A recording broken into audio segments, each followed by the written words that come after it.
Hello guys, welcome to Crack It and I will be teaching you physical chemistry और आप मेरे को physical बाबू के नाम से बोल सकते हैं। तो आज हम पढ़ेंगे केमिकल इक्विलिब्रियम, जो कि एनसीईआरटी में इक्विलिब्रियम एक चैप्टर है। हमने इसको दो में डिवाइड किया है, केमिकल और आयनिक में। और आज के लेक्चर में मैं सिर्फ बेसिक्स कवर करूंगा और उसके बाद फर्दर लेचर अर्लियर के एक अलग लेक्चर लेंगे और न्यूमेरिकल्स वाले का एक अलग लेक्चर लेंगे। ओके, विदाउट वेस्टिंग टाइम आइए शुरू करते हैं। पहली बात, what is equilibrium? Equilibrium is that state जहां पर कोई भी observable property like pressure, colour, density, इस टाइप की जो भी हमारी ऑब्जर्वेबल प्रॉपर्टीज हैं, प्रेशर, कंसंट्रेशन, कलर, डेंसिटी, जब ये चेंज ना हो तो उसको हम बोलते हैं द रिएक्शन इज, या फिर कोई भी चीज in a state of equilibrium. Okay, अच्छा, अब हम क्या कहेंगे रिएक्शन के केस में? हम क्या कहते हैं कि at equilibrium, at the state of equilibrium, reaction in forward direction, for example ये रही, this is reaction in forward direction, this is reaction in backward direction. For example this is any random reaction, A gives you B plus C, B. तो reaction in forward direction is equal to reaction in backward direction, मतलब जितनी forward में product बन रहा है उतना ही इधर से बैक बन रहा है। ये इक्विलिब्रियम की स्टेट पर होता है। दिस इज इक्विलिब्रियम अगर हम रिएक्शंस के केस में कहें। ठीक है, ओके, ठीक है। अब कैटलिस्ट अगर हम रिएक्शन में डाल दें तो इक्विलिब्रियम डिस्टर्ब नहीं होगा, लेकिन जल्दी आ जाएगा। ठीक है, जल्दी आने का क्या तात्पर्य है कि अगर मान लो 0.4 मोल पर इक्विलिब्रियम, मोलारिटी पर इक्विलिब्रियम अचीव हो रहा था, तो इसी पे अचीव होगा, लेकिन जल्दी हो जाएगा अगर हमने कैटलिस्ट डाल दिया। इतनी सी बात। ओके, यहां पर हमारी डेफिनेशन ऑफ इक्विलिब्रियम हो गई खत्म। अब हम नेक्स्ट कॉन्सेप्ट पढ़ेंगे जो कि है एक्टिव मास।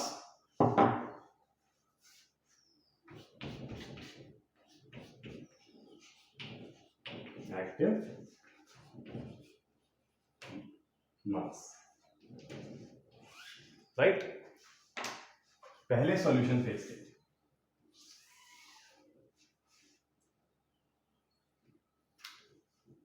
सॉल्यूशन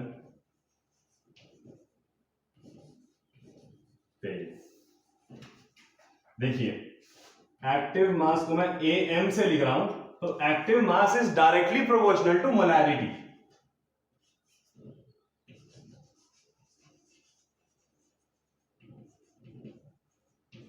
ठीक, मोलैरिटी लिखा है। ये राइटिंग थोड़ी खराब लगे तो कमेंट में बता देना, मैं नेक्स्ट टाइम सुधारने की कोशिश करूंगा और ज्यादा। ओके, ये डायरेक्टली प्रोपोर्शनल टू मोलैरिटी। अब इस कांस्टेंट को जब हम हटाते हैं ना, तो यहां पर एक और एक्टिविटी कोफिशिएंट आता है हमारा, gamma into equals to molarity.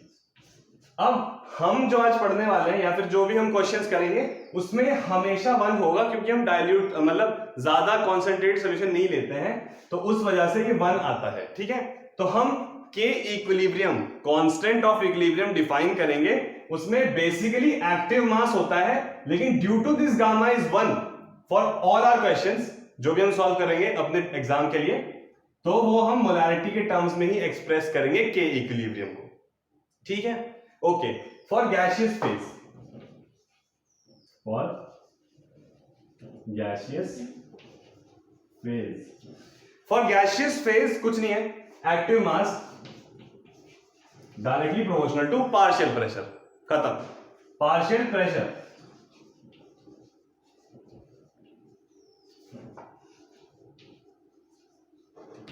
Okay, screenshot ले लो, लेना है तो इतना ही है, ज्यादा इंपॉर्टेंट नहीं है। अब हम पढ़ेंगे कुछ और एक्टिव मास, जैसे कि active mass of pure solid. ठीक है, active mass of pure solid या लिक्विड। अब सर आप पूछेंगे कि हम प्योर सॉलिड या लिक्विड कैसे पता लगाएं? कुछ नहीं है, अगर तो इक्वेशन में लिखा है एल से हमने किसी रिएक्टेंट का डिनोट किया है, तो वो हो गया प्योर लिक्विड। अगर हमने लिखा एक्वस, AQ से हमने उसके पीछे डिनोट किया है, तो वो हो जाएगा हमारा, वो हमारा प्योर लिक्विड नहीं होगा, और सॉलिड हमेशा ही प्योर लेते हैं क्वेश्चन में, ये है। ठीक है, अब ना active mass for pure solid या लिक्विड, प्योर सॉलिड या लिक्विड क्या होता है, equals to 1000 into density of solid या लिक्विड और molarity, sorry molar mass, not molarity, molar mass. ठीक, ये होता है हमारा active mass of pure liquid या सॉलिड।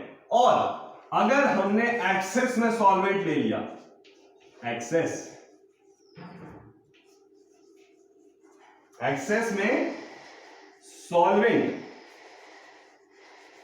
एक्सेस में सॉल्वेंट ले लिया तो एक्टिव मास कांस्टेंट, ठीक, कांस्टेंट, वैसे बेसिकली ये भी कांस्टेंट है।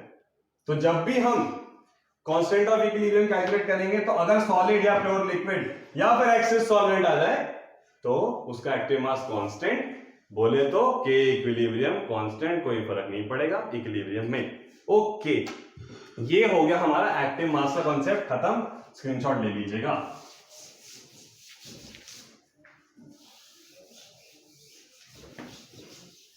ओके, अब आगे हम पढ़ेंगे कि इक्विलिब्रियम कांस्टेंट के बारे में।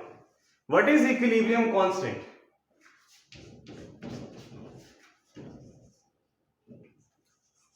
मैं इक्विलिब्रियम को शॉर्ट में यहां पर डिफाइन कर रहा हूं, इक्विलिब्रियम कांस्टेंट।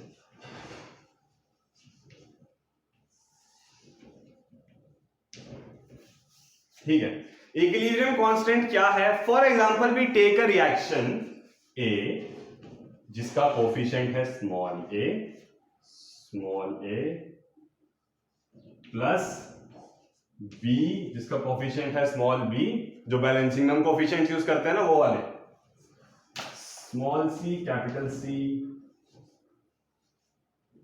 और डी। अब बेसिकली इक्विलिब्रियम कांस्टेंट हम कैसे डिफाइन करते हैं? इसकी एक्टिव मास की पावर कोफिशिएंट इनटू इसके एक्टिव मास की पावर कोफिशिएंट। अब एक्टिव मास किसके इक्वल? मोलैरिटी के।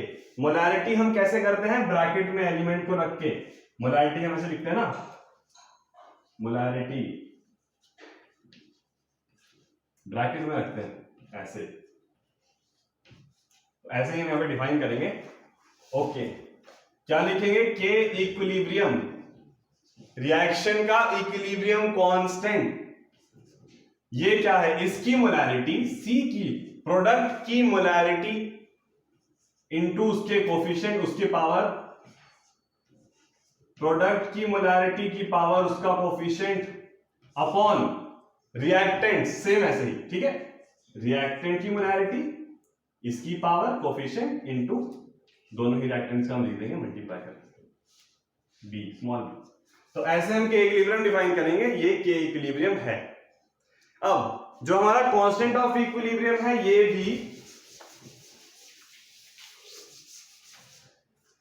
तीन टाइप का होता है। पहला कंसंट्रेशन के लिए, इक्विलिब्रियम ऑफ कांस्टेंट फॉर अपना concentration, equilibrium of constant for partial pressure, और एक होता है equilibrium of constant for pressure and concentration both. अब जो हमारा कंसंट्रेशन का है, के सी से डिनोट करेंगे हम इसे, equilibrium of constant for concentration. ये जो है ये हम लिक्विड बोले तो aqueous state and gas, liquid और गैस दोनों के लिए यूज कर सकते हैं। And this is equilibrium constant for concentration. उसका स्क्रीनशॉट ले लेना, मैं मिटाने वाला हूं उसको उधर से। ओके, दूसरा ये हमने कहा था लिक्विड और गैस के लिए। अब पार्शियल प्रेशर किसका होगा? गैस का ही होगा। लिक्विड का हम पार्शियल प्रेशर नहीं कैलकुलेट कर सकते, करते ही नहीं, ठीक है, इसीलिए गैस, ये सिर्फ और सिर्फ गैस के लिए डिनोट होगा KP, constant for partial pressure, ठीक है। लिख देता हूं आगे, equilibrium constant for partial pressure. ठीक, थर्ड आएगा केपीसी, मतलब ये भी सिर्फ गैस के लिए। यहां पे क्या होता है रिएक्शन में, गैसियस और लिक्विड मतलब एक्वस जो हमारे रिएजेंट्स हैं दोनों आ जाते हैं, जिस कारण से केपीसी डिफाइन करना पड़ता है। ठीक है, तो इसका मतलब है इक्विलिब्रियम कांस्टेंट फॉर, सीधा लिख रहा हूं मैं, partial pressure and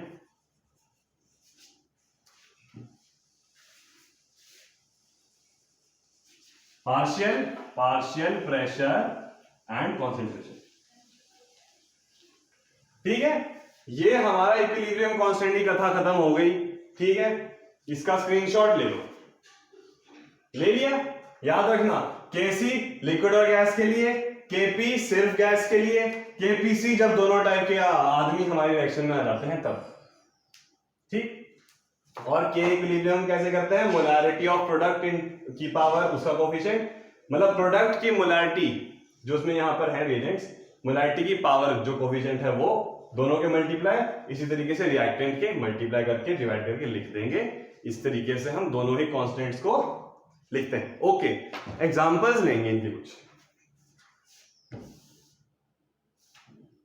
O, screenshot आपने ले लिया, ठीक है, ये मैं नहीं बता रहा। पहला एग्जांपल ये मेरा बहुत फेवरेट एग्जांपल है, हो सकता है बहुत बार आए।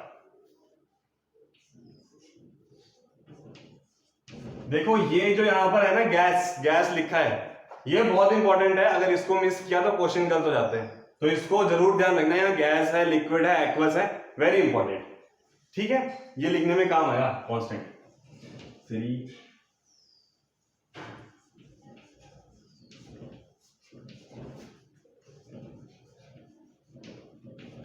ओके, देखेंगे इसको। यहां मैंने लिखा है N2 + 3H2 gives you 2NH3, equilibrium में रिएक्शन है। ये दो एरोज ये आपको बताते हैं कि रिएक्शन हमारी इक्विलिब्रियम में। ओके, अब इसका कांस्टेंट लिखना है। मैंने क्या कहा था, गैस के लिए हम कौन कौन से डिफाइन कर सकते हैं, एक तो हमारा Kc हो गया कॉन्सेंट्रेशन वाला, और एक हमारा Kp हो गया पार्शियल प्रेशर वाला। तो हम पहले Kc लिखेंगे। Kc प्रोडक्ट की मोलैरिटी मतलब NH3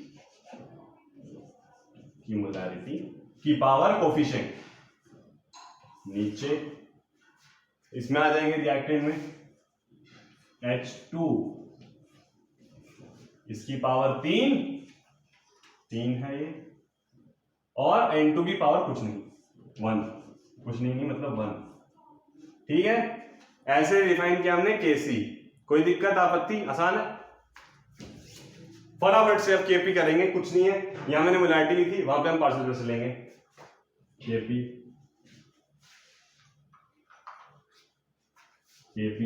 Kp क्या होगा, पार्शियल प्रेशर ऑफ NH3 की power 2 upon partial pressure of N2 into partial pressure of H2 की पावर 3। आसान है। नेक्स्ट एग्जांपल लेते हैं, आ जाओ।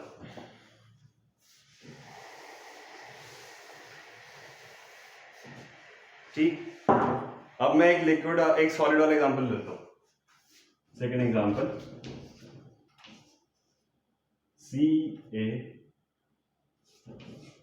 CO3 solid on heating. Thermal decomposition के लेक्चर में पढ़ाया था मैम ने। CaO सॉलिड प्लस CO2, वही चीज है थर्मल डिकम्पोजिशन। ओके, इक्विलिब्रियम में रिएक्शन, मैंने क्या कहा था, सॉलिड नहीं कंसीडर करेंगे, मतलब ये कांस्टेंट में नहीं आएगा, ये कांस्टेंट में नहीं आएगा, सिर्फ और सिर्फ ये कांस्टेंट में आएगा। तो और गैस है तो Kp Kc दोनों आएगा। अब आप बोलोगे सर खाली है, ऐसी है यार। ठीक है, तो क्या लिखेंगे, कॉन्सेंट्रेशन का कांस्टेंट Kc क्या हुआ, CO2 की मोलैरिटी की पावर 1। ठीक, यहां पर Kp क्या हुआ, पार्शियल प्रेशर ऑफ CO2 की पावर 1, क्योंकि कोफिशिएंट 1 है। ओके, आसान, इजी। ओके, नेक्स्ट एग्जांपल लेंगे फटाफट से। अगली बार, इस बार हम लेंगे एक्वस वाला एग्जांपल लेंगे। Okay,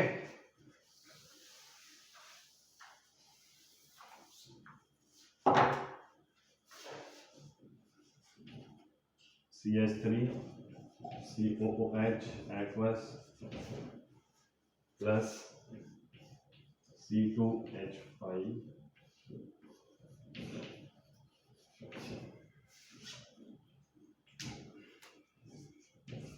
this gives you CH3 CO C2H5। ये सारे एक्वस है इसमें, प्लस H2। तो अब मैंने क्या कहा था, लिक्विड के लिए सिर्फ और सिर्फ Kc, Kp नहीं, पार्शियल प्रेशर वाला नहीं, सिर्फ कॉन्सेंट्रेशन वाला। तो इसके लिए हम Kc लिखेंगे, Kc इसको हम फॉर यहां में बहुत बड़ा हो रहा है, इसको मैं C मान लेता हूं, इसको D, इसको B और इसको A। तो D की पावर 1, C की पावर 1, B इंटू A, वही है एग्जैक्टली जो हमने पहले बार मैंने आपको शुरू के फॉर्मूले में बताया, B। ठीक, आसान, कुछ नहीं है। अब अगर मैं यहीं पे एक्सेस लगा दूं, लिख दिया मैंने एक्सेस लिख दिया, हटा दो इसको यहां से, कहां गया, जाओ, हमें नहीं चाहिए, ज्यादा बन रहे थे। ओके, गया, ठीक, एक्सेस लगा दिया, गया, कोई जरूरत नहीं है तुम्हारी। अब एक केपीसी वाला एग्जांपल ले लूंगा फटाफट से। केपीसी कहां डिफाइन करेंगे हम, देखो मैंने कहा था दोनों आ जाएंगे इसमें। थर्ड एग्जांपल क्या है, HCl प्लस H2O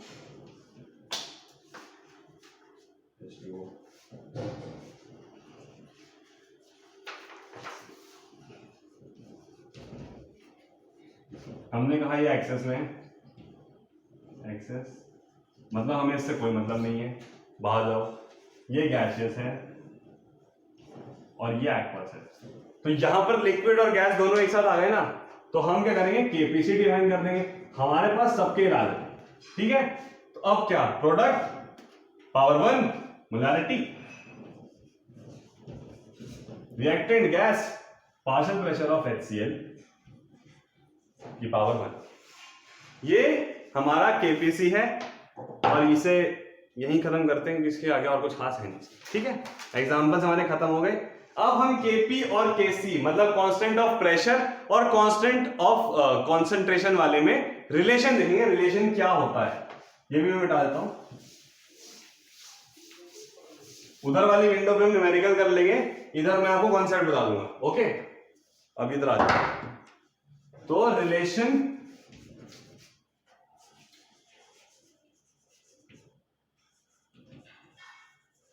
इन या बिटवीन, इंग्लिश में ना आ जाए, केपी एंड केसी। तो केपी और केसी का रिलेशन क्या होता है, आसान सा है, KP equals to KC into R T, where R is the gas constant, जो कि हम मोल कॉन्सेप्ट में पढ़ते हैं, की पावर डेल्टा एन जी। नया बहुत कुछ नहीं है, बता दूंगा, आसान है। डेल्टा एन जी के बारे में ये रिलेशन है, पहले देख लीजिए। केपी, इसको बॉक्स बना देता हूं, आप भी बॉक्स बनाइएगा नोट्स में। KP equals to KC into R T power delta N G, ये रिलेशन है केपी और केसी में। अब डेल्टा एन जी क्या है सर, ये कहां से नई नई चीजें लाते हो, कुछ नहीं है, आ जाओ। फॉर एग्जाम्पल एक रिएक्शन है, वही लेंगे, अपनी फेवरेट रिएक्शन लेंगे, N2 plus 3H2 2NH3। Delta N जी क्या होता है, बेसिकली डेल्टा एन मतलब change in moles of gas, मतलब change in moles of gaseous substance, या फिर गैसियस सब्सटेंस ना भी हो तब भी हम एक्वस के केस में डेल्टा एन कर सकते हैं रिप्रेजेंट। ओके, यहां पर आएंगे delta N G. Delta N G मैंने क्या कहा था, प्रोडक्ट के कोफिशिएंट माइनस इनके कोफिशिएंट ऐड करके रिएक्टेंट वालों के। ओके, 2 माइनस 3 3+1 दिखा दिखा कुछ नहीं है। प्रोडक्ट का कोफिशिएंट जो भी है, number of moles of gas air, इसका -1 + 3, रिएक्टेंट वालों को प्लस करके इसमें से घटाना है। अगर इसमें से कोई सा भी सॉलिड होगा या प्योर लिक्विड होगा तो वो डेल्टा Ng में कंसीडर नहीं होगा। समझ में आया? ठीक, तो ये क्या हो गया, 3 + 1 4 और यहां पर 2 है, तो 2 - 4 -2, इसको उठा के हम यहां रख देंगे। ये कांस्टेंट है, ये क्वेश्चन में दिया होगा, Kp निकल जाएगा। और Kc पूछा होगा, Kc दिया होगा तो Kp निकल जाएगा। R की वैल्यू मोल कॉन्सेप्ट में क्या होती है? R की वैल्यू मोल कॉन्सेप्ट में क्या होती है? इधर लिख देते हैं, जगह खत्म हो गई, या फिर यहीं लिख देता हूं। ऐसा कुछ पढ़ा था हमने 8.314 ऐसा यूनिट।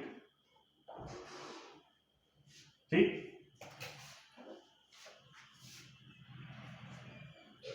ये ऐसा यूनिट में होता है। ओके, ये हो गया हमारा Kp और Kc का रिलेशन। इसमें मैं कोई क्वेश्चन नहीं कराऊंगा क्योंकि बहुत आसान चीज है। एक करा देता हूं, चलो आप कह रहे हो तो एक करा देता हूं। आ जाओ फटाफट से, आ जाओ इधर आ जाओ। ओके, ये है 2SO3 gives you 2SO2 + O2 gaseous, O2 gaseous और ये भी गैसियस। ओके, मैंने क्या कहा था, डेल्टा Ng निकालेंगे सबसे पहले। 2 + 1 3, डेल्टा Ng लिखेंगे, प्रोडक्ट माइनस रिएक्टेंट वाला, delta Mg। 2 + 1 3 -2, 3 - 2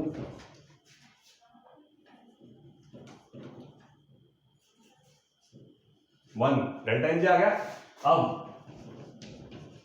Kp = Kc × RT की पावर डेल्टा Mg, जो कि हमारा 1 आया, तो ये हो गया।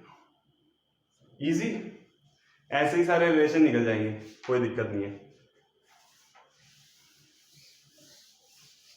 ओके, नेक्स्ट हम आएंगे अब, अगर डेल्टा Ng 0 हो जाता है ना, तो हमारा Kp और Kc यूनिट लेस हो जाते हैं। पहले Kp और Kc की यूनिट भी होती है, ये भी जान लो। Kp और Kc की यूनिट होती है। Kp की यूनिट हम कैसे लिखते हैं? यूनिट ऑफ Kp,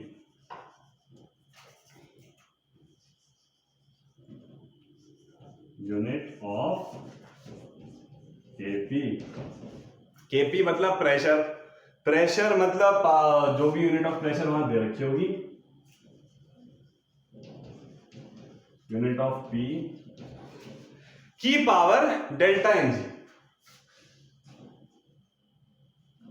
ये होती है हमारी यूनिट ऑफ Kp। अगर कोई पूछे क्वेश्चन में कि what is the unit of Kp over here, तो जो भी प्रेशर की यूनिट दे रखी होगी उसकी पावर डेल्टा Mg।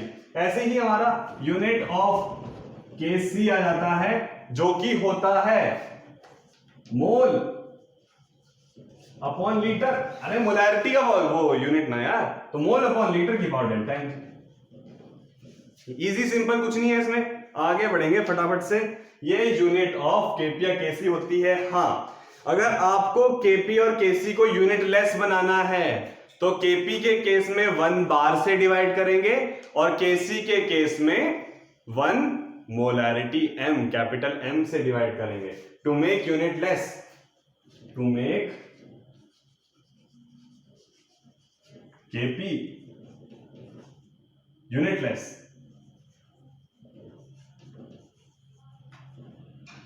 मिक्स हो गया। Kp unit less divided by 1 bar, divide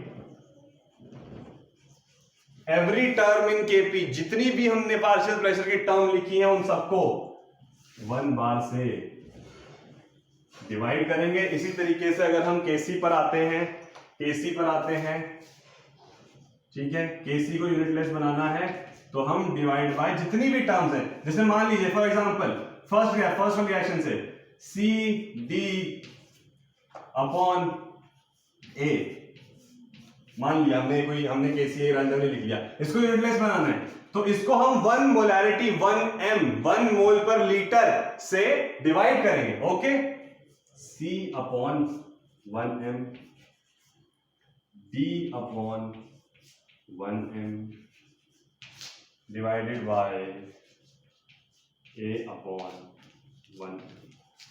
इससे डिवाइड करा, ये यूनिटलेस हो गया, इसी तरीके से ये भी यूनिटलेस हो जाएगा. ये हो गया. अब हम सबसे लास्ट टॉपिक जो आज की क्लास का है वो लिखने वाले हैं, मतलब पढ़ाने वाले हैं, sorry. That is characteristics of equilibrium constant. जीव जंतु कैरेक्टरिस्टिक्स नहीं, प्लस माइनस वाले कैरेक्टरिस्टिक्स. आइए देखते हैं करीब से क्या है इसमें. ऐसा कुछ नहीं है. आइए, ठीक.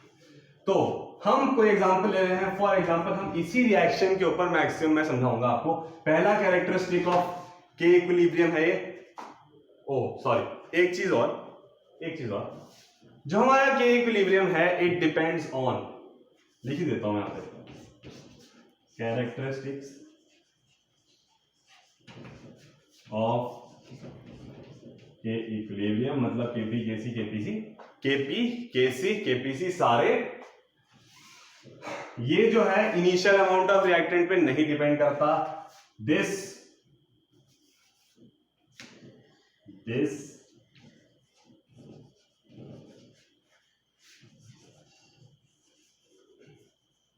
doesn't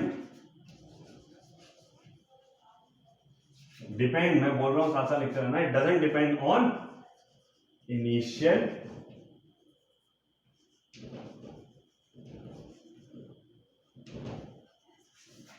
amount. बोले तो मोल्स या पार्शियल प्रेशर की बात चल रही है यहां पर. अमाउंट ऑफ रिएजेंट या रिएक्टेंट.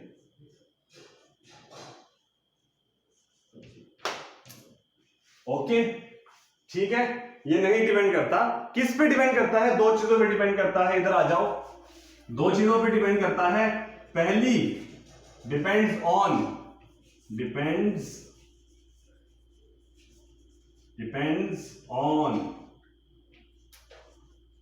पहली एब्सोल्यूट टेम्परेचर, मतलब टेम्परेचर. एब्सोल्यूट टेम्परेचर, डराने के लिए लिखा है एब्सोल्यूट टेम्परेचर है वो. दूसरा रिएक्शन, ये रिएक्शन लिखा है शॉर्ट में stoichiometry.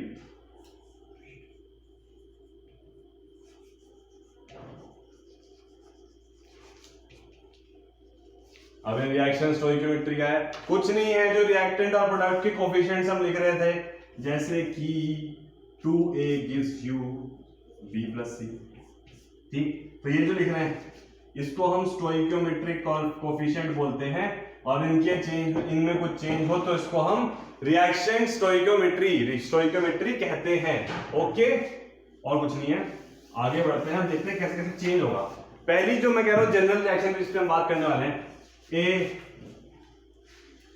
gives you B, both gases. ठीक, both gases. ओके, और इसका हम कैसे लिखेंगे? B upon A concentration. अब मैंने क्या कहा कि इसको उल्टा लिख दो. B gives you A, gaseous, ये गैसियस यही वाले थे, गैसियस. तो क्या हो जाएगा? के इक्विलिब्रियम KC1, इसको हमने KC1 मान लिया पहले वाले को, इसको माना KC2. तो KC2 इक्वल्स टू क्या? A की कॉन्सेंट्रेशन अपॉन B की कॉन्सेंट्रेशन, मतलब इसका उल्टा, सेम इसका उल्टा, मतलब 1 अपॉन KC1.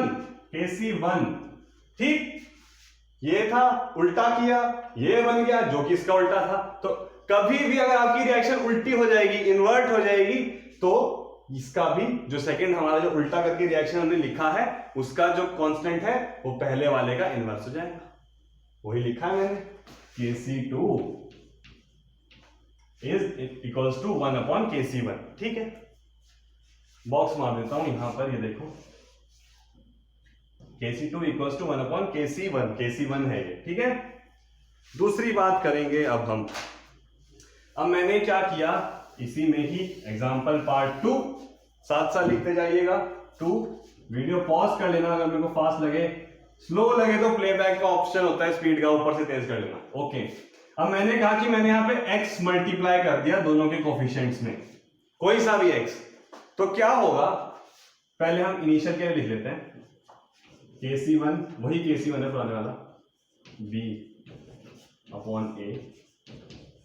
अब रिएक्शन पार्ट 2 में हमने क्या किया, x से मल्टीप्लाई कर दिया, ये दूसरी रिएक्शन है, तो Kc2 हम क्या लिखेंगे, b की पावर x a की पावर x। तो क्या हो गया ये, अगर देखें तो ये पूरा होल ब्रैकेट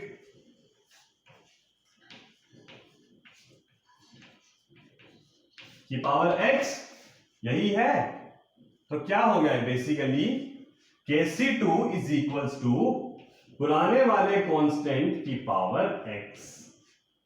ये देखो दिखा, Kc2 इक्वल्स टू Kc1 की पावर x। ओके, ऐसे ही नेक्स्ट वाला है, सिमिलर है, बिल्कुल सेम है। आइए देखते हैं करीब से, ये आ गया, अगर मैंने इसको 1 अपॉन x से डिवाइड कर दिया पूरी रिएक्शन को,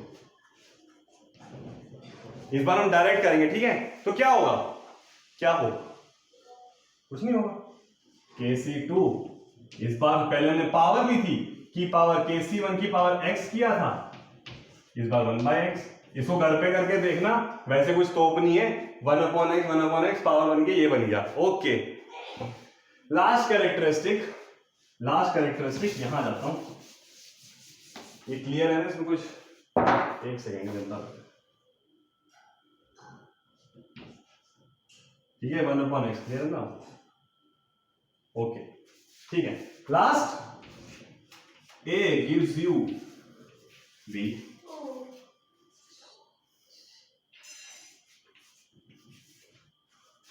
ओके, तो क्या है, इसका Kc, अब हमने दोनों को प्लस कर दिया, ठीक है, इसको Kc1, इसका Kc2, हमने दोनों का ऐड कर दिया, रिएक्शन बना दी, a plus c gives you